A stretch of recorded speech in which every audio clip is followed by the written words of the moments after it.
One is more inclusive decision-making process. Two, provide better and more effective services.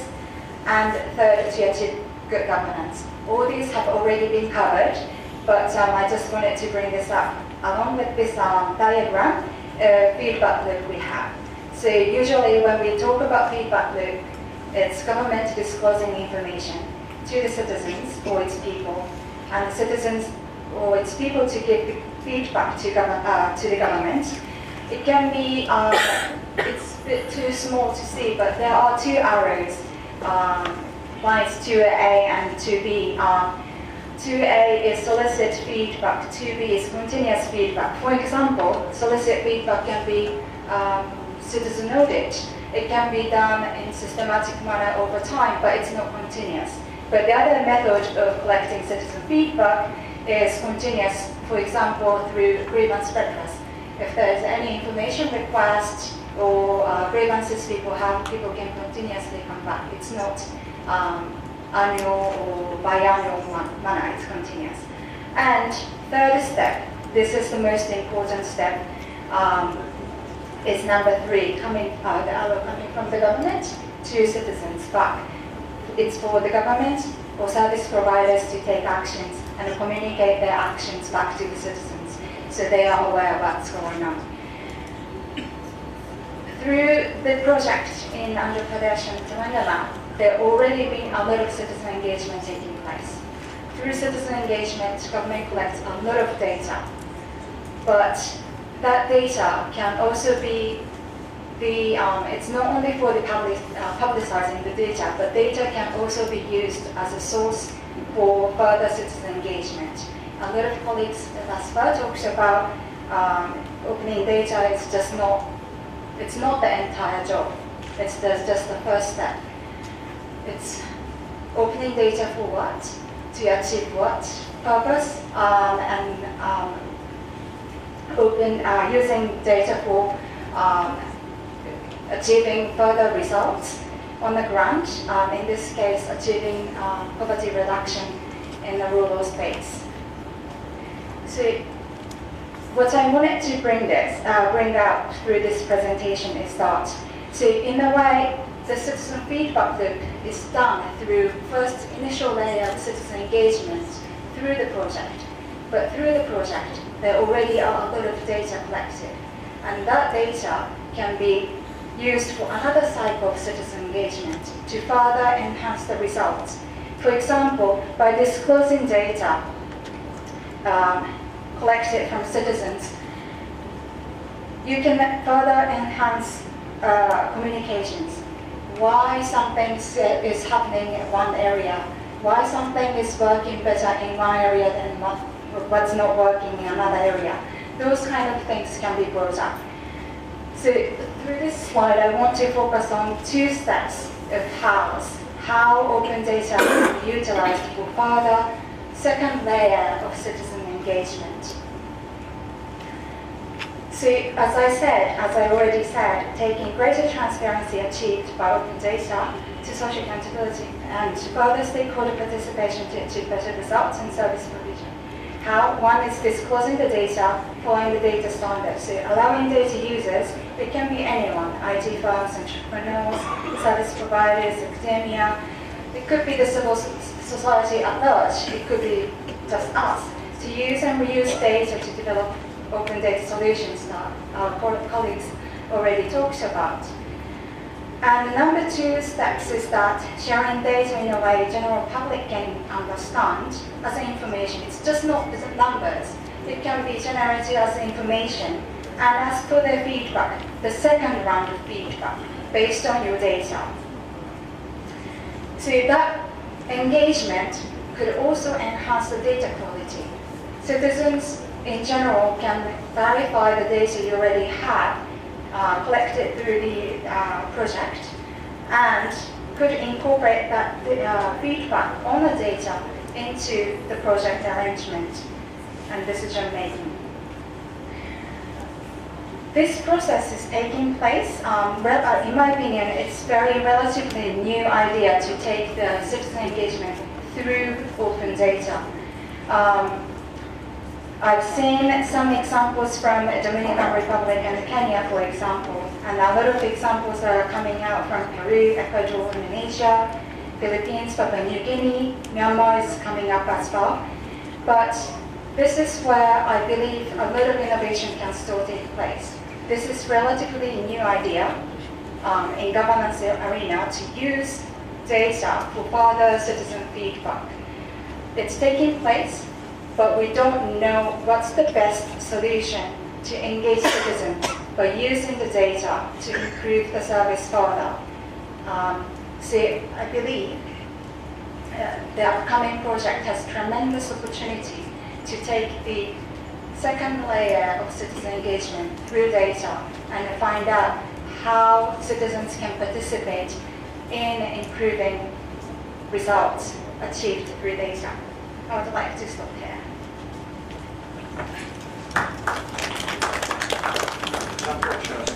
From Delhi of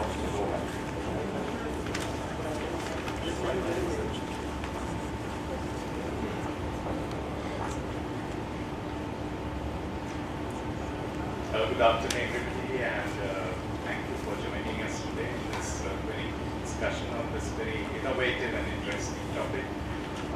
As my colleagues mentioned, the bank first started on open data in 2010. We have completed our own, we opened our own data, and now we've started with in countries. So we are sharing our experience, and we are also building partnerships with other countries who have the expertise and experience, and we are offering that. And India, we feel, is ready in terms of what Andrew Morning mentioned, the readiness filters. And India is really ready to. And this is, if you see the Prime Minister's website, there are only 6 things on this, 6 links on this website. And out of these 6 links, one is the India's Open Data Initiative platform. So that is the level of importance which the government of India is now giving. We have been discussing with the government of India on the Open Data Initiative for quite some time now. And we are trying to support and discuss the initiative at 3 levels. One is that with the planning commission, with the top government of India, they're also opening it up at the highest level. The 2 is at the state level, which is what we are doing today. And the 3rd would be at the sector level and looking at what are the specific data sets which are important and valuable. There are huge data sets in every sector, so we'll have to identify which are valuable data sets. So a systematic structured approach to open data will require addressing it at all 3 levels. Open data, the concept itself, as Mr. Jagi was just mentioning, we've been doing a lot of work in e-governance, we're doing a lot of investments. I was the one who was, we were leading a team of supporting the National E-Governance Program. But if you see, there are 2 main assumptions which are being challenged by open data. One is that e-governance investments and initiatives are improving the system of governance and the government agencies only. And that is a big assumption which we make on our e-governance initiatives. And the second assumption which it challenges is that all the challenges of governance, service delivery, everything has to be taken on and by the government agencies itself. And the first one is the investments which we are putting in ICT. The way Mr. Jagin just showed, actually this entire investment and information coming from these investments can be opened up and shared with the public, with the business, with the civil society organizations. So it's the investment which is for use for everybody, not only for government agencies. And the second challenge, assumption which it's challenging is that we don't have to, as a government agency, I don't have to solve every problem in this world or in this sector of this country or in my state. I can build partnerships, and for that I have to open up data class to invite private partners, I'll have to invite civil society organizations. So we can all work together, provided we all share data, we share challenges, and we develop solutions. I will not go into all this because Mr. Satyanarayana made an excellent presentation and the platform is already ready.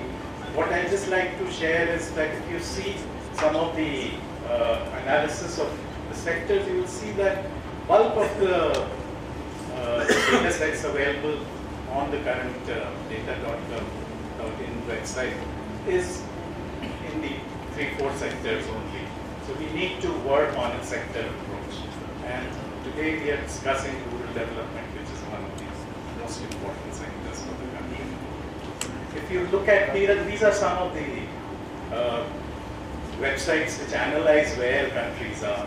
And if you see, United Kingdom and United States are on the top of the list.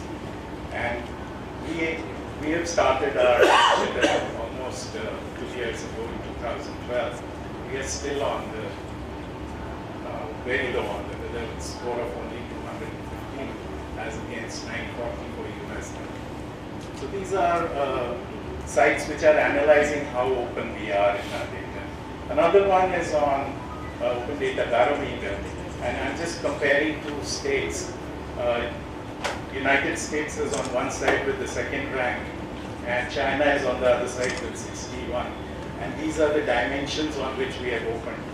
And if you see India, most of the data which has been opened, I don't think you can see, but it is on census and climate and environment. And on other sectors, we haven't really opened. We are much closer to China in terms of opening up of data rather than with the United States or UK. So quickly on the offering and the proposition on open data, we are here, and the team which Oleg mentioned is here to help. We can provide expertise, bring experts for reviewing policy documents, formulating recommendations. We can do benefit and readiness assessments to prioritize which areas we should focus on, help on training and awareness, building campaigns, facilitate uploading of data sets on the national platform. We've had discussions with Satyanarayana Ji and NIC, and they've agreed to offer the national platform as a separate instance to the states. So without any additional cost, we can quickly move on to creating our own instance and for the state. Connecting our Indian clients, officials, senior people who are working on the open data state with people in the same sector across the globe so that we can share experience and knowledge. And finally, facilitate both the two states to take the global leadership and the national leadership on moving ahead on open data and development. So there are 3 key areas we look at in terms of these. When we look at open data solutions, look at these 3 big pillars. How can we involve citizens, civil societies, our participatory decision-making process? How can we take citizen feedback, raise the voice of the citizens, and involve the community? And the third is the monitoring of projects. Normally we don't go in these workshops for such a long time on just listening to so many people, but we have a wealth of experience, so we thought we should share that. And now I think there are 2 parts to what we will do for next 45 minutes, 1 hour, is that if you have any contributions you want to make over your own experience, in this area, then you are free to talk about your own experience, or you have questions to the panelists. But I would like a combination. I would like 1 from the audience and 1 question. Not now again the questions, because we are at 3 hours of uninterrupted external thing. So can we go for someone who wants to talk a little bit about the issues they have or the experiences they have? Does anyone want to talk about that? The audience? I'm sure there's a wealth of experience here. Yeah. Are there any hands? An organization called Swadika, and we work for persons with disabilities or in India and internationally as well. So it's a very, very important initiative that some The information in the rural areas is widespread, and we do access some of this information. But the basic challenge here is, are you making our websites accessible to people with disabilities? And what are the formats that you use, and how does one train persons with disabilities to access this information? So recently I got to visit a rural area where you have these Mi-Seva centers, and unless there is a supporting system, like a man-sting over there, and in getting the data available to the people in the language they understand, it becomes impossible to really share this data. I don't want this wonderful data and the kind of business opportunities that we have here with the availability of this data is restricted only to restricted communities. It has to be spread all over. That's the intention. So how does one really reach there is the real challenge before all of us. Can you offer some solutions to this? Thank you. I will take it. We will collect questions in 10 minutes. Okay. Otherwise, we'll have to from Hyderabad, University. Actually, the point here is that the data that is available, we are going to present it. One part is presentation part. I think we can do much in that. But at the same time, when we want this information to be available to the people, two aspects are also important. One is should be available in the local language form, embedding language within that. And the other one is the audio added to it. I think these are the two important components to be parallelly continued. That's what I personally feel. In this context, how academics can play an important role, maybe how the support can. It's possible to do it, but we need to have a strategy for that. We'll take one note now. Same thing. A party uses open data and then adds value to it and provides a service, right? Then are there any issues that might come up, one with pricing of the service and the second with intellectual property rights, because he's added value to the data in providing that service? Maybe some light could be shed on that as well. And the second is just a comment. I'm reminded, maybe Sanjay will bear me out, on E-Chaupal. E-Chaupal was one of the earliest examples in India of where a private sector company took public data, which is market data, price data. They set up these chaupals which are basically meeting points for farmers. Farmers could come every day, check out the prices of soya or whatever it was in the market, and then compare it with the ITC offered price and decide whether to sell to ITC or not. So way back then, I remember these examples coming up, and there were some very good examples with agromed services as well as insurance. So I just thought, we just got reminded of that. I thought I'd share that with you. But my more important question is on pricing and on IPR. Okay, so we'll Even in Hindi and most of the regional languages are also accessible as well. And actually the concept of Mi-Seva evolved around this problem only, that you have people who don't have access to computers and people who don't have access to internet. So the idea was to bring in an intermediary, and this intermediary is a Mi-Seva center. So although there is an issue of language here, but the assumption is that the citizen is not interacting with the computer, he is interacting with the, we call him a VLE, the village level entrepreneur, or the Mi-Seva kiosk operator. He is actually dealing with a Mi-Seva operator, and obviously he assumes that he is dealing with him in his own language. And but the fundamental difference here is, here the interaction is happening with the operator, but in times to come, and this is what is happening now with mobile devices coming in and playing a huge role now in even the rural economy. You have a situation where we got to give these services directly into the hands of individual mobiles. There are few services which are being delivered in the local language. The land records being one. The entire database is in the local language, and we have also ensured that Telugu is a language, and actually at the time I in the state, become a member of the Unicode Consortium. In fact, we are one of the top 8 members of the Unicode Consortium. And the idea was to develop Unicode compatible fonts.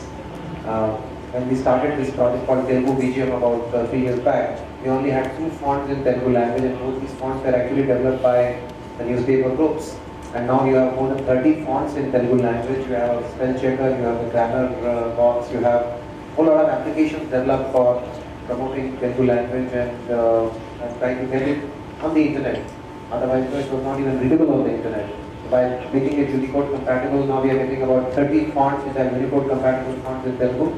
And this, I would think, is going to play a huge role when the mobile revolution kicks in. It's already kicked in. So I think that we have to make serious efforts to convert all our processes. I mean, whenever we have the citizen delivery processes, we should convert our databases into Telugu.